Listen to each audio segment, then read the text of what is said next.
FIFA বিশ্বকাপে match প্রতি গোল ও অ্যাসিস্টের হারে গোল অবদানে মেসির চেয়ে অনেকটা এগিয়ে আছেন নেইমার। মেসির ম্যাচ বেশি হলেও নেইমারের গোলে সম্পৃক্ততা হওয়ার নজর কাড়া পারফরম্যান্স করেছেন নেইমার।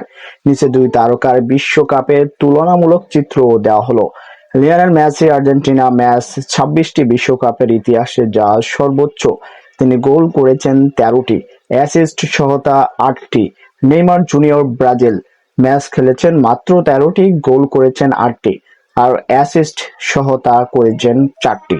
ম্যাচ প্রতি যে পরিসংখ্যান, মেসি প্রতি ৩.২১ ম্যাচে একটি করে গোল এবং প্রতি ১.২৪ ম্যাচে একটি গোল বা অ্যাসিস্ট করেছেন। নেইমার প্রতি ১.৬২ ম্যাচে একটি করে গোল এবং ঠিক প্রতি ১.০৮ ম্যাচে একটি করে অ্যাসিস্ট করেছেন।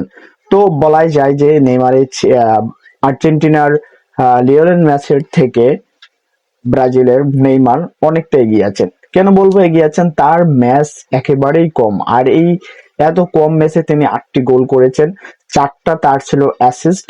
সো আপনারা দেখতেই পারলেন, আমি দশমিক দিয়ে বুঝিয়ে দিলাম আসলে কত ম্যাচে কতটা করে গোল করেছেন। তো বলা যায় যে বিশ্বকাপ যদি সবগুলো ফুলফিল খেলতে পারতেন নেইমার, সেক্ষেত্রে নেইমার ম্যাচের থেকে অনেকটাই এগিয়ে থাকতেন। তো এই হিসেবে আসলে গোল হিসেবে দেখা যাচ্ছে যে নেইমার কম ম্যাচ খেলে বেশি গোল করেছেন, আর অপেক্ষাকৃত বেশি ম্যাচ খেলে কম গোল করেছেন লিওনেল মেসি। তো বলা যায় যে বিশ্বকাপে সেরা পারফর্মার হতে পারতেন নেইমার, কিন্তু ইনজুরির কারণে হতে পারেননি।